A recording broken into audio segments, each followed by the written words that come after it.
j'accueille aujourd'hui au podcast minier Valérie Filion, directrice générale de l'AEMQ, et Olivier Grondin de Agnico Eagle. Puis là, Olivier va nous dire son titre.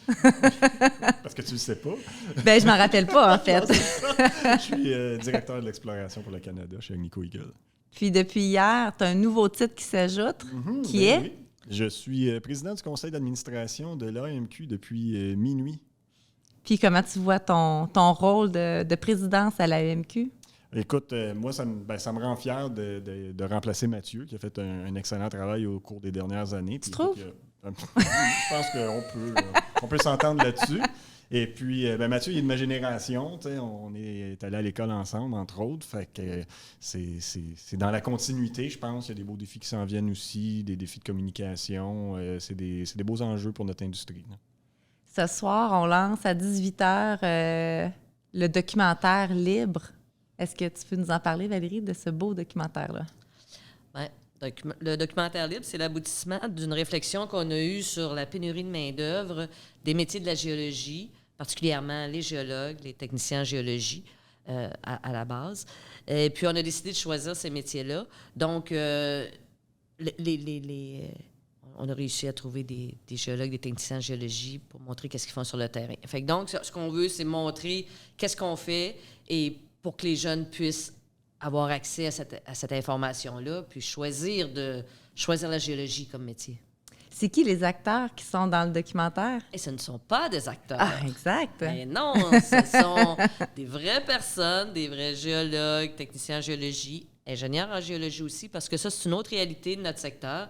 C'est quand on fait des travaux sur le terrain, il y a des géologues, des techniciens en géologie, des ingénieurs en géologie, il y a des travailleurs journaliers, il y a toute une équipe multidisciplinaire qui travaille ensemble pour réaliser des travaux d'exploration. Olivier, pourquoi avoir décidé d'embarquer dans ce documentaire-là? Oui, parce que, c'est pas notre core business, là, les documentaires.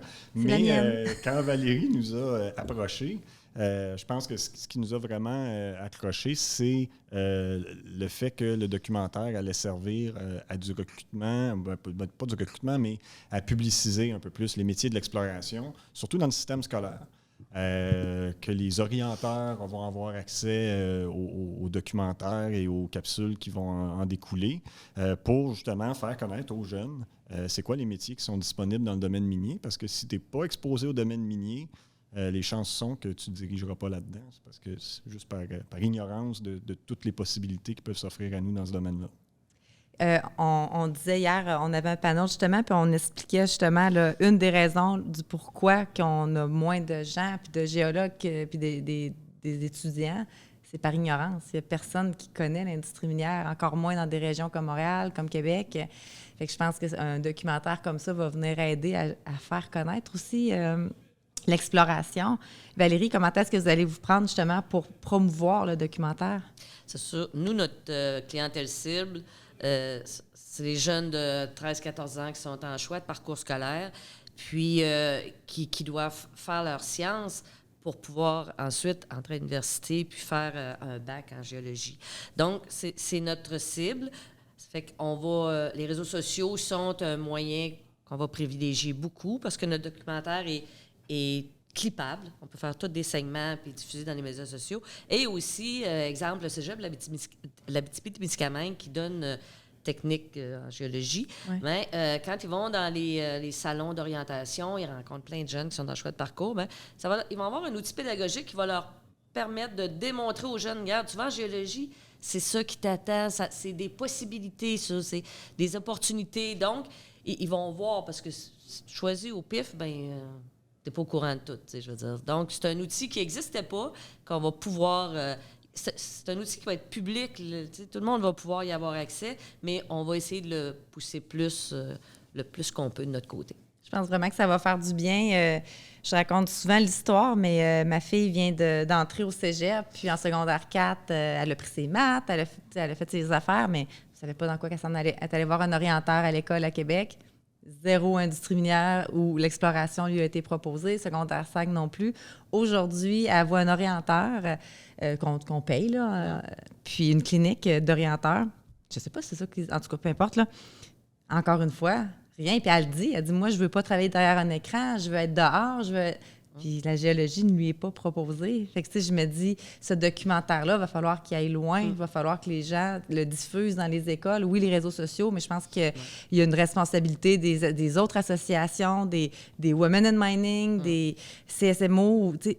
Je pense que tout le monde va devoir prendre ce documentaire-là puis le faire vivre. Là. On a une liste de diffuseurs, de partenaires là-dedans, là, d'organisations qui nous ont déjà demandé hey, quand ça va être prêt, dites-nous-les, nous, on veut le diffuser, on veut le partager.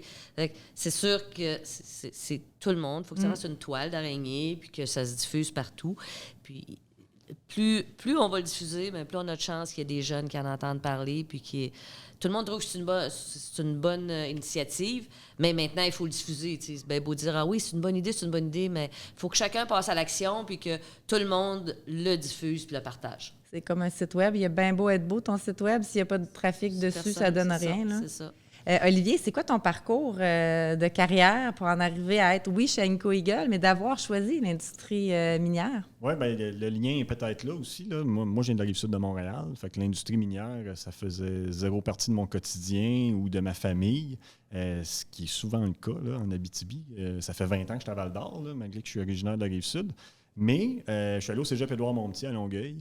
Puis dans le parcours en sciences, il y avait le cours de géologie générale qui était obligatoire, puis il y avait même un cours optionnel de géologie appliquée. J'ai fait les deux. Ça m'a intéressé comme domaine. Puis si j'avais jamais eu ces cours-là ou l'opportunité de suivre ces cours-là au cégep, ben j'aurais jamais choisi l'industrie minière. Fait que je pense que d'exposer les gens au métier de l'industrie minière, aux possibilités que ça ouvre, au fait que c'est pas des jobs plates qu'on fait, là. Ça nous amène à des endroits exotiques. On voit des choses que les gens ne voient pas. On travaille de nos mains aussi, dehors, en nature. Le documentaire montre vraiment bien ça, là, je l'ai vu. Là, puis ça témoigne vraiment de ces beautés-là du travail qu'on fait. Bien, en tout cas, le documentaire, il va servir à accrocher les gens qui recherchent ça là, dans leur job de tous les jours ou dans la job qu'ils aspirent à faire dans le futur. Là. Puis Valérie, pourquoi avoir choisi le titre libre? Tu sais, à la base, là, quand tu as une formation, quand tu as un métier que tu aimes, tu es libre parce que tu peux choisir qu'est-ce que tu fais. Tu as des opportunités qui se présentent à toi parce que tu as une formation. Tu peux choisir tes activités, tes hobbies, tes loisirs. C'est un choix devant toi. Donc, c'est ce qui fait que cette liberté-là, tu l'as.